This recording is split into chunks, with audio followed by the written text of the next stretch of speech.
Buenas noches, bienvenidos a la materia Principios de Economía. Mi nombre es Verónica Herrero y les voy a desarrollar las 4 clases que comprenden esta materia. En primer lugar, vamos a repasar el esquema conceptual de la materia para situar el tema en el que vamos a trabajar hoy. Recordemos que la materia está estructurada teniendo en cuenta un inicio en el que trabajamos el método de la economía, es decir, la forma de abordar su objeto de estudio. Esta temática, junto con algunos temas de la microeconomía, como el funcionamiento de los mercados y el estudio profundo de la demanda, comprenden el primer módulo de la materia. El segundo módulo va a estar destinado a terminar de revisar otros temas importantes de la microeconomía, como la oferta, las estructuras de mercado más importantes, competencia y monopolio, y el mercado de factores, un mercado particularmente importante. Los módulos 3 y 4 van a estar destinados a ver temas de la macroeconomía, es decir, los grandes agregados que integran la economía de un país.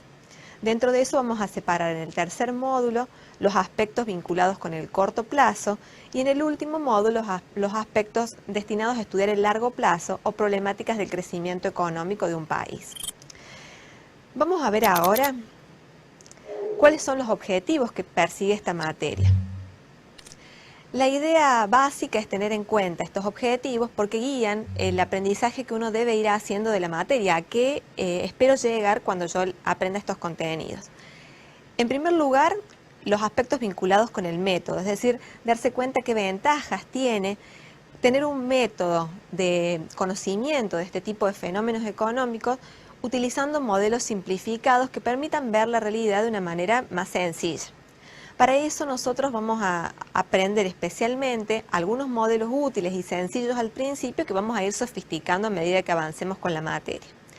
En segundo lugar, pretendemos que la materia dé herramientas para utilizar instrumentos analíticos que permitan comprender la realidad económica que a todos nos rodea. En tercer lugar, estamos pretendiendo, sobre todo en los capítulos vinculados con la microeconomía, alcanzar un conocimiento detallado de cómo funcionan los mercados y dentro de eso es el papel fundamental que tiene en la asignación de recursos de una economía. Finalmente, los módulos relacionados con la macroeconomía van a ocuparse de analizar por una parte cuáles son las posibilidades que dan las políticas económicas para alcanzar metas a los decisores de un país, ya sea en el corto plazo como en el largo plazo. Esos son el conjunto de objetivos que estamos persiguiendo a lo largo de esta materia. En particular, los temas que vamos a abordar hoy los vamos a sintetizar en un esquema conceptual particular, el esquema conceptual del módulo. Este módulo se denomina el análisis económico y el funcionamiento de los mercados. Como podemos ver en el esquema conceptual, en primer lugar vamos a abordar la disciplina como ciencia. ¿Esto qué implica? Analizar qué es lo que estudia la disciplina, es decir, su objeto de estudio, aproximarnos a través de modelos y herramientas particulares que son los supuestos a su método, es decir, la forma que tiene la disciplina de apropiarse de la realidad que le interesa analizar y conocer. Vamos a separar todos los problemas económicos en dos grandes ramas, la microeconomía y la macroeconomía. La macroeconomía la vamos a dejar para abordar en los módulos siguientes y de la microeconomía vamos a profundizar en algunos temas. En primer lugar, la interacción que tienen en los mercados los oferentes y los demandantes, es decir, quienes tratan de conseguir un producto y quienes tratan de vendérselos, ¿sí? Cómo se produce esa lógica y cómo se terminan definiendo las condiciones para que exista el intercambio en esas circunstancias. Y vamos a poner bastante detalle en el estudio del lado de la demanda, es decir, los consumidores. Cómo toman decisiones los consumidores al momento de elegir qué comprar y cómo se ven influenciados por determinadas variables en estas decisiones. Entonces ahora vamos a repasar los objetivos que tenemos en este módulo particular. Entonces vamos a ver cómo nos vamos a guiar por principios fundamentales o básicos que parecen estar presentes en la mayoría de las decisiones y en los fenómenos económicos y que nos van a permitir a lo largo de toda la materia sacar conclusiones más rápidas. Estos se llaman los principios fundamentales de esta disciplina. Esto va a dar lugar luego al estudio del método científico en economía, es decir, cómo es la manera en que nos aproximamos a los fenómenos económicos. Vamos a tratar de distinguir aspectos de economía normativa y positiva, es decir, aquellos vinculados en el primer caso con el deber ser, lo que alguien cree que debe ocurrir, y en el segundo caso con lo que es, cómo es que describimos un hecho tal como ocurre. En el tercer objetivo, que nos va a permitir alcanzar este módulo, es distinguir aquellos fenómenos que son propios de la microeconomía de aquellos que son propios de la macroeconomía. Y por último, queremos insistir durante todo el módulo en descubrir la importancia que tienen los modelos y los supuestos. En cuanto a los temas microeconómicos particulares que vamos a abordar, los objetivos se relacionan, en primer lugar, con apropiarse del concepto y los mecanismos de funcionamiento de un mercado. En segundo lugar, comprender qué es la oferta y qué es la demanda, y también cómo la representamos de manera gráfica, de manera convencional en economía. En tercer lugar, pretendemos visualizar los diferentes determinantes de la función de demanda. Y por último, explicar un concepto que es bastante complejo y es quizá el que tiene más envergadura de los que vamos a recorrer hoy, que es el concepto de elasticidad, en particular aplicado a la demanda. Bueno, vamos a dar ahora entonces comienzo a los primeros temas del módulo. Lo primero que vamos a tratar se relaciona con los principios básicos de la economía y la forma de pensar de los economistas. Una primera idea que nos hace pensar en la necesidad de la economía como disciplina que estudie cómo asignar recursos, es el hecho de darnos cuenta que estamos permanentemente enfrentados a la escasez. ¿Qué es esto? Nosotros, todos los seres humanos, las organizaciones, en diferentes circunstancias, ven que tienen necesidades y deseos de carácter ilimitados. Siempre se necesitan demasiadas cosas, aparentemente. ¿Cómo sabemos que son demasiadas? Porque los recursos aptos para satisfacerlas son insuficientes o escasos. Esa es la palabra que nosotros utilizamos. Esta idea de escasez le dio origen a la disciplina económica y vamos a ver ahora cómo está presente en los 10 principios básicos de la economía, es decir, las 10 ideas centrales que nos van a permitir predecir los comportamientos de los agentes económicos tienen por detrás el problema de la escasez. Y esto es lo que va a guiar durante toda la materia nuestros razonamientos.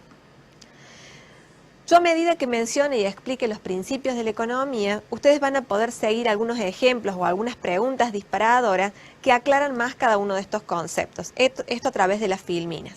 Por ejemplo, el primer concepto, que nosotros denominamos principio básico, es el que dice que los individuos se enfrentan a disyuntivas. Esto está fuertemente relacionado con la idea de escasez. Es decir, nosotros debemos elegir porque no podemos tener todas las cosas al mismo tiempo. Entonces, esta permanente necesidad de elegir, ya sea por la escasez de dinero, de recursos, de tiempo, para llevar a cabo todas las acciones que querríamos hacer, implica una primera idea que va a estar presente siempre. Los individuos van a tener que tomar decisiones, elegir la opción 1 o la opción 2. Y esto va a llevar a que necesitemos permanentemente mecanismos para tomar buenas decisiones. El segundo principio de la economía dice, el costo de un bien es aquello a lo que se renuncia para tenerlo. Esto nos da la idea de cómo nosotros vamos a medir los costos. Los costos no van a estar expresados solamente en la erogación que yo tenga que hacer, sino en el conjunto de aspectos a los cuales yo tengo que sacrificarme para poder obtener un bien. Entonces eso va a conformar todo su costo y esa idea es muy importante, nosotros la vamos a tener permanentemente presente en esta materia porque va a ser la idea de costo de oportunidad. El costo implica el valor de aquello a lo que se renuncia.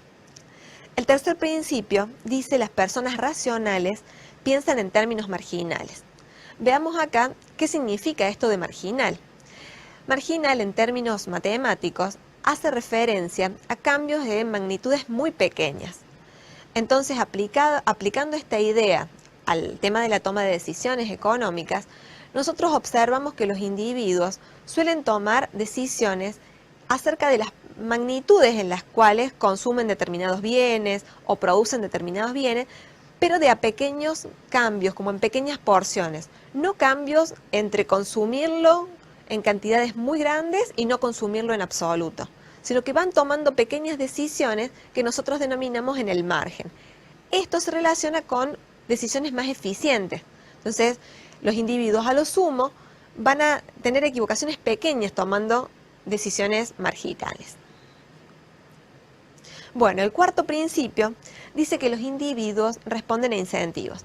Esta es una observación muy importante que permite trabajar tratando de conseguir determinados comportamientos o conductas de los sujetos con los incentivos adecuados. Ya sea incentivos positivos, si nosotros queremos lograr que determinada conducta se lleve a cabo, ofreciendo algún premio, algún beneficio por realizarlo, o incentivos negativos, todo lo que tiene que ver con los castigos por haber desarrollado determinada conducta que no queremos que se lleve a cabo. Esto es muy importante, por ejemplo, cuando se desarrollan leyes o reglamentos o políticas dentro de programas específicos que uno esté diseñando. El quinto principio de la economía ya está más relacionado no con las decisiones individuales, sino con la interacción entre sujetos. Dice que el comercio puede beneficiar a todas las partes, es decir, que puede resultar de beneficio mutuo. Esto es importante si nosotros pensamos que los individuos, especializándose en determinadas tareas, pueden conseguir una mayor productividad en esas tareas y a través del intercambio conseguir un mayor bienestar para todos, porque esto permite conseguir diferentes tipos de bienes y obtener combinaciones mejores de consumo. Nosotros vamos a poder obtener una situación de más bienestar para todos los participantes. Mejor que una situación en la que un individuo tuviera que proveerse todos aquellos bienes y recursos que necesita para satisfacer las distintas necesidades. Entonces este es un principio muy importante y que le da sentido a la existencia del intercambio entre individuos. El sexto principio, también vinculado con la necesidad de intercambio, dice que los mercados normalmente son un buen mecanismo para organizar la actividad de la economía. ¿Esto qué quiere decir? Que la manera en la que los individuos recurren por sí mismos a los mercados tomando decisiones de qué comprar, cuánto comprar, a qué precio comprar los diferentes bienes y servicios que demandan, es una buena forma de que se asignen los recursos. ¿De qué manera? Aquellos bienes y servicios que son los más demandados también van a ser entonces aquellos sectores a los cuales se les destinen más recursos productivos, porque están siendo más valorados por los consumidores. Y se dejen de lado otros bienes o servicios que no tienen prácticamente importancia porque nadie los está requiriendo. Entonces esto permite que los recursos sean destinados a aquellos sectores donde son más necesarios, porque la gente misma por sí sola va demostrando esta mayor necesidad. Acá es muy importante que esta observación fue introducida por Adam Smith, un economista inglés muy importante que es reconocido como el padre de la economía clásica, y él denominaba todo este fenómeno a través de los cuales cada individuo por sí mismo manifiesta sus deseos a través de lo que desea comprar y lo que desea no comprar y todas sus manifestaciones en el mercado, y permite que fluya como una mano invisible, decía él, este mecanismo en el cual se asignan los recursos, sin que nadie tenga que intervenir diciendo qué es lo que se debía hacer y qué es lo que no se debía hacer. Esto, por supuesto, tiene por detrás algunos supuestos muy fuertes, es decir, da a entender que se están cumpliendo muchas condiciones ideales en los mercados. Por ejemplo, que todos los individuos tienen información perfecta, que esta información no es costosa, que no se están produciendo una serie de problemas que denominamos fallas de mercado. Entonces, esto funciona de esta forma en esas condiciones. ¿Qué es lo que nos dice el séptimo principio de la economía? Que en determinadas circunstancias, justamente cuando no se cumplen estos supuestos o condiciones ideales, el Estado puede mejorar el bienestar interviniendo de algunas formas efectivas en esos mercados. Entonces este es muy importante porque permite que cuando no se cumplen estas condiciones, los gobiernos tengan herramientas para mejorar la eficiencia. Veamos ahora los últimos principios de la economía. Estos principios están más relacionados con variables agregadas para todo un país. El octavo principio hace referencia a cómo nosotros medimos la riqueza de un determinado país. La manera en que nosotros entendemos, como economistas, que se mide la riqueza de un país, es a través de los indicadores que nos permitan decir cuánta producción este país puede generar. No, por ejemplo, otros indicadores como cuánto dinero tiene, que eso sería una decisión de otro tipo, más vinculada con la emisión monetaria, pero ¿el país es más rico? Sí, puede producir más. El noveno principio nos hace referencia a una relación importante vinculada con las acciones de emisión de dinero. Dice que los precios de una economía, es decir, los precios de todos los bienes y servicios, aumentan cuando el gobierno imprime demasiado dinero. Este va a ser un tema central del último módulo, pero es importante ya tener esta idea en mente. El último principio dice que la sociedad se enfrenta a una disyuntiva importante entre desempleo e inflación. Es decir, no se puede mantener ambas variables, que son consideradas males para la economía, tan bajas como uno quisiera. Generalmente es posible tener una de las dos en un nivel bajo y la otra alta. E incluso hay circunstancias bastante malas de la economía donde podemos llegar a tener las dos en niveles bastante elevados. Bueno, para cerrar este bloque, donde hemos repasado los principios básicos de la economía, vamos a relacionar los 7 primeros principios con el concepto de microeconomía, es decir, todos ellos hacían referencia a decisiones que toman los individuos o la interacción de los individuos en los mercados. Entonces, estos son temáticas y fenómenos propios de la microeconomía. Los principios 8 a 10 están vinculados, como dijimos antes, con los agregados para toda la economía de un país, es decir, son problemáticas macroeconómicas. Esta gran división de ramas de economía nos permite separar también metodológicamente cómo vamos a abordar cada uno de los fenómenos. Ahora hacemos un corte y después retomamos con los temas del módulo.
Vamos a presentar ahora un ejemplo de un modelo en economía que nos permite analizar una situación compleja. La primera idea de los modelos son simplificaciones, es decir, dejamos de lado muchos aspectos de la realidad y nos concentramos en aquellos que parecen ser los más importantes. Nosotros vamos a presentar uno de ejemplo que se llama frontera de posibilidades de producción. En este modelo uno representa en ejes cartesianos, lo podemos ver en la filmina, la producción de un país de dos distintos tipos de bienes. Suponiendo, por ejemplo, que el país produce solo esos dos bienes. En este caso tenemos en el eje vertical las cantidades producidas de bienes industriales y en el eje horizontal las de bienes agrícolas. Lo que nosotros denominamos frontera de posibilidades de producción, es decir, la línea verde, que es curva, nos indica la máxima cantidad que el país podría producir de combinaciones de ambos bienes. Es decir, si produjera solo uno de los bienes, podría producir una cierta cantidad, dados todos sus recursos y aplicándolos todos a esa producción. Y otras combinaciones intermedias en las cuales se produzca en parte un determinado bien y en parte otro con los recursos, producirían situaciones intermedias. Pero todas estas que se vinculan con la máxima producción se sitúan sobre la frontera de posibilidades de producción. Cualquier punto que esté por debajo de la frontera, es decir, un punto interno como el punto A que nosotros podemos observar en la gráfica, son puntos ineficientes. ¿Qué quiere decir esto? Que con los recursos que tenemos podríamos producir más de ambos bienes y estamos subutilizándolos. Entonces este país puede producir más con los recursos que tiene, simplemente mejorando su asignación de recursos o sus técnicas productivas. ¿Qué es lo que ocurre con puntos como el punto D, que están situados fuera de la frontera?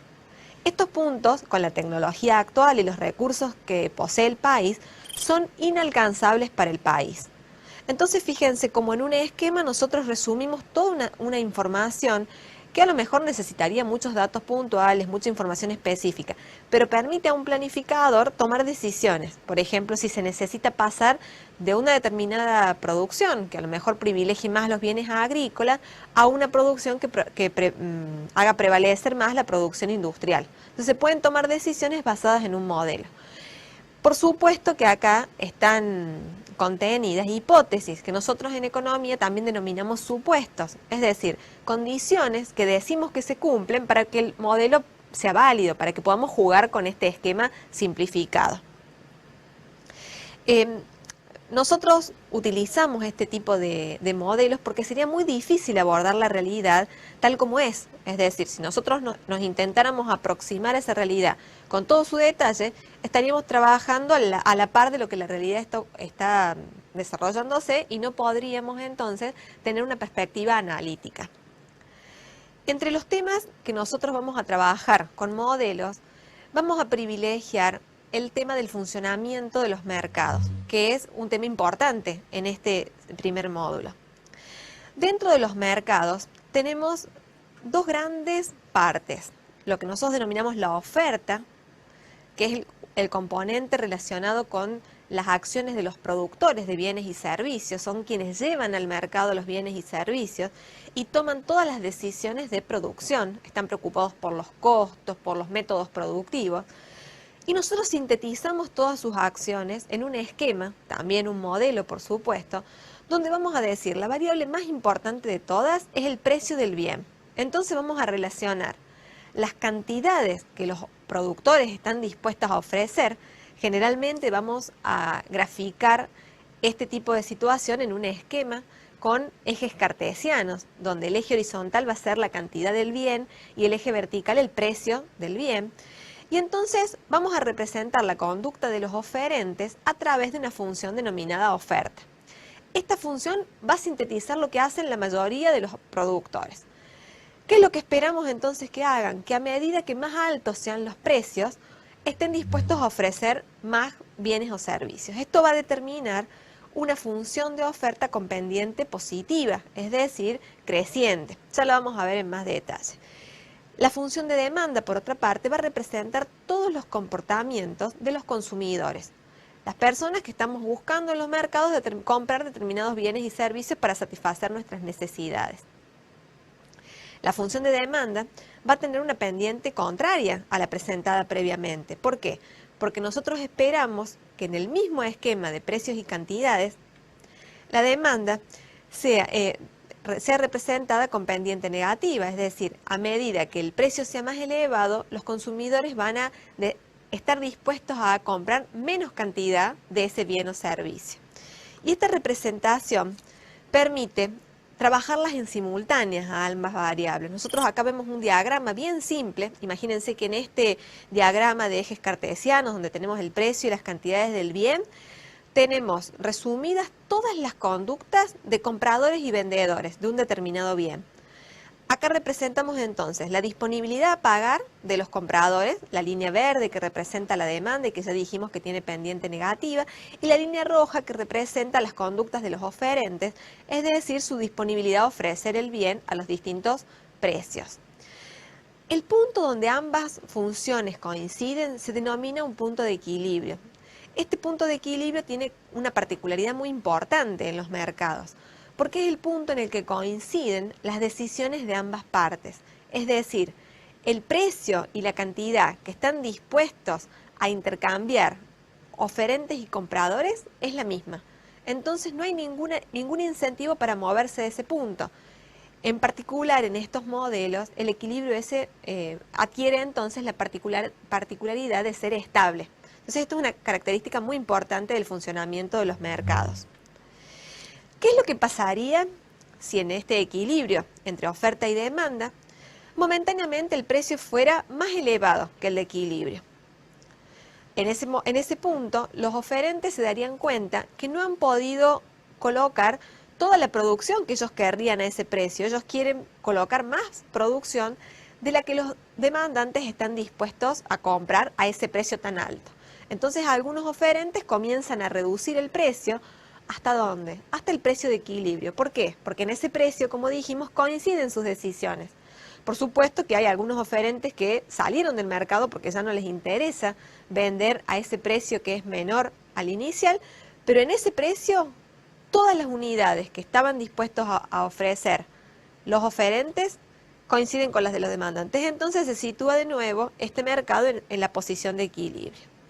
La situación opuesta ocurre si el precio fuera demasiado bajo con respecto al equilibrio. En este caso, ¿qué es lo que ocurriría? Los demandantes están deseosos de comprar muchos productos porque el precio les resulta muy interesante.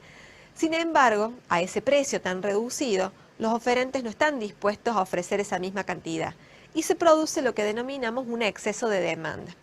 Este exceso de demanda deriva en una puja competitiva por conseguir los productos. Entonces, algunos de los consumidores están dispuestos a pagar un poquito más y así se recompone el precio a su nivel de equilibrio.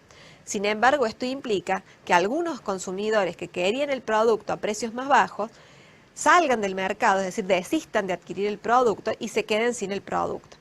Este tema es particularmente importante cuando desde la óptica del bienestar los estados muchas veces intervienen fijando algunos precios porque no desean que algunos consumidores se queden sin el producto. Esto es lo que suele pasar con los precios máximos y en el caso previo con los precios mínimos.